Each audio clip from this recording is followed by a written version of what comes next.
옆에 계신 분 보고 우리는 참 행복합니다 얘기를 한번 합시다.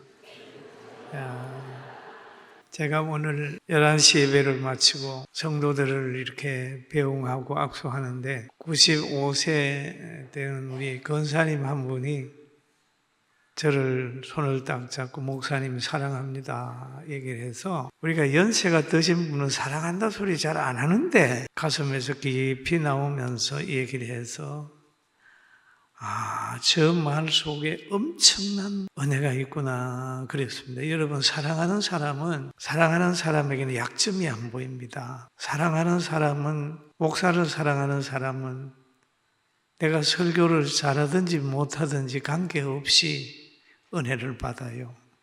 그게 사랑입니다. 어린 아이들이 막 걸어다니고 그런 걸 보면 부모님이 기분 좋은 것처럼 그렇게 되거든요. 과거에 우리 어머니가, 제가 전도사가 된 후에 교회에 나갔는데 여름에 담임 목사님이 폐가 한쪽이 없는 분이에요. 여름에 설교를 하다 헉헉거리는 거예요. 그래서 예배를 드리고 나오면서 땀을 흘립니다.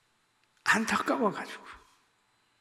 그래서 사이다를 한 병 사서 사무실에 넣어주면서 집에 와서 그렇게 고민을 하고 기도를 하세요. 왜? 아들이 전도사가 돼서 목사의 길을 갈 텐데 저 얼마나 힘들까? 그렇게 하면서 새벽마다 기도하는 우리 어머니를 봤어요. 왜? 사랑하니까.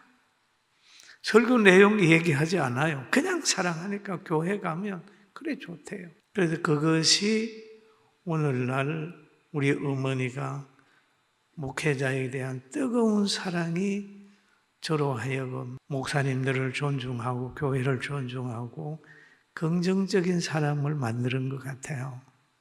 여러분, 하나님도 사랑하고 교회에 오면 목회자도 사랑하고 성도들은 사랑하고 가정에서도 사랑이 있다고 하면 모든 문제가 다 덮입니다. 믿습니까?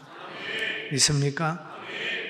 오늘 6분이 성경을 봉독을 했습니다. 제육이 집에 가득하고 다투는 것보다 낫다 라고 하는 잠언서 17장 1절에서 4절에 있는 말씀입니다.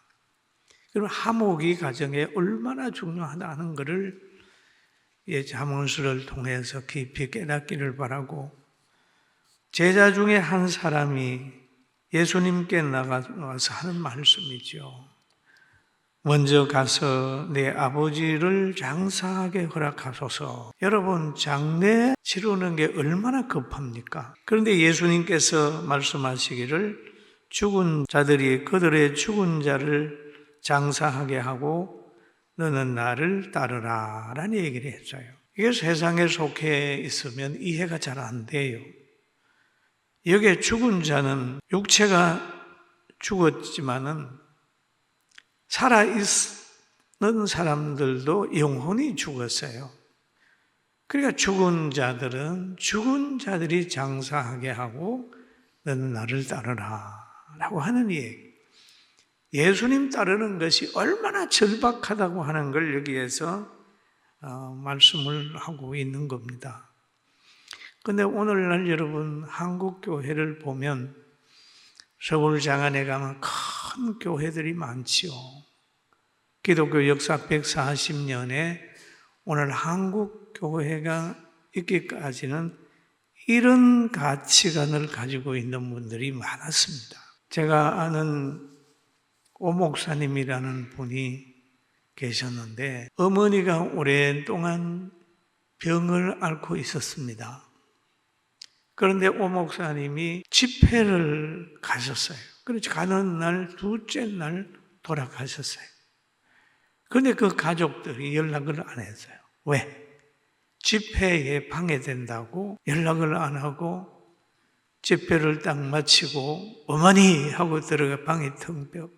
과거에는 보면은요, 월요일 날 시작하면 금요일 날 집회가 끝났거든요. 없다 하고 돌아오니 가족들이 너 그 교회 그런 집회에 하는데 방해가 될 것 같아서 그냥 너한테 연락 안 하고 우리 어머니 장례 치러 왔다. 또 내가 아는 어떤 분은 해외 선교를 가는데 선교 잡혀 있는 것이 부모님 장례하고 같이 있어요. 여기 얼마 전의 일입니다. 그런데 형제들이 우리가 할 테니까 가라고 해가지고 출발하는 걸 제가 봤습니다. 바로 이런 정말 복음 전하는데 마음을 서는 그런 선조들이 있었기 때문에 대한민국 교회가 존재하는 거예요. 할렐루야. 다른 거든요. 목회를 하다가 보면 자기 가정일 생각하고 가족일 생각하고 자녀일 생각하면 항상 목회 빵꾸가 나게 되어 있습니다. 그걸 뒤로 하고 그냥 갈 때 성령의 역사가 일어나는 거지요. 그리고 예수님께서 말씀하기를 내가 곧 길이고 진리고 생명이다 라는 말씀을 했어요. 그 창세기에 보니까 그대는 나의 누이라 하라.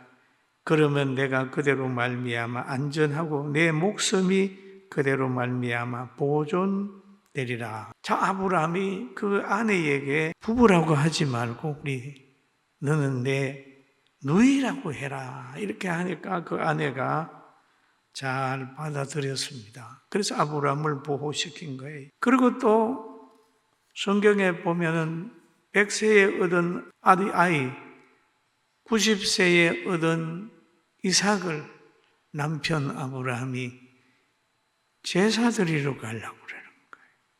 그러면 모리아 산에 가서 제사 드리는 건 죽여가지고 각을 뜨는 거지요. 그럴 때 아브라함의 아내가 야단을 쳤지요. 그만큼 아브라함의 아내의 역할이 정말 나타나고 있지는 않지만은 대단히 컸다.